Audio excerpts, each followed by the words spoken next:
या न्यूज बुलेटिनचे सहप्रायोजक आहेत गोकुळ.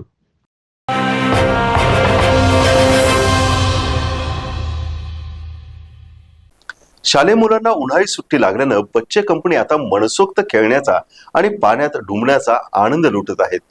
अनेक मुलं नद्या आणि तलावांवर पोहण्यासाठी गर्दी करत आहेत. भोगावती नदी काठावर मुलं पोहण्यासाठी येत आहेत.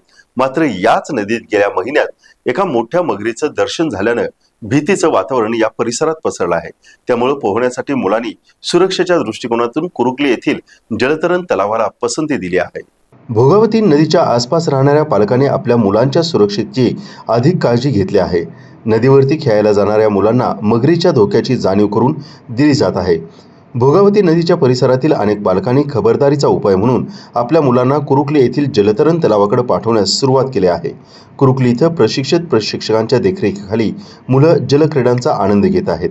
एका पालकानं सांगितलं की मुलांना पोहायला खूप आवडतं आणि उन्हाळ्याच्या सुट्टीत ते नदीवर जाण्याचा हट्ट करत होते. पण मागच्या महिन्यात नदीत मगर दिसल्यापासून मनात धडकी भरली आहे. आता आम्ही त्यांना जलतरण तलावात पाठवण्याचा निर्णय घेतला आहे. प्रशासनाने देखील भोगावती नदीच्या काठावर मगरीच्या धोक्याची सूचना देणारे फलक लावले आहेत. नागरिकांनी नदीच्या पाण्यात उतरताना अधिक काळजी घ्यावी असं आवाहन केलं आहे. उन्हाळी सुट्टीत मुलांचा नदीतील जलक्रीडेचा आनंद मगरीच्या धोक्यामुळे काहीसा कमी झाला असला तरी कुरुकले येथील जलतरण तलावामुळे पालकांना मोठा दिलासा मिळाला आहे. आता पालक निर्धास्तपणे आपल्या मुलांना जलतरण तलावात पाठवून त्यांना उन्हाळी सुट्टी मनसोक्त पोहण्याचा आनंद लुटू देत आहे.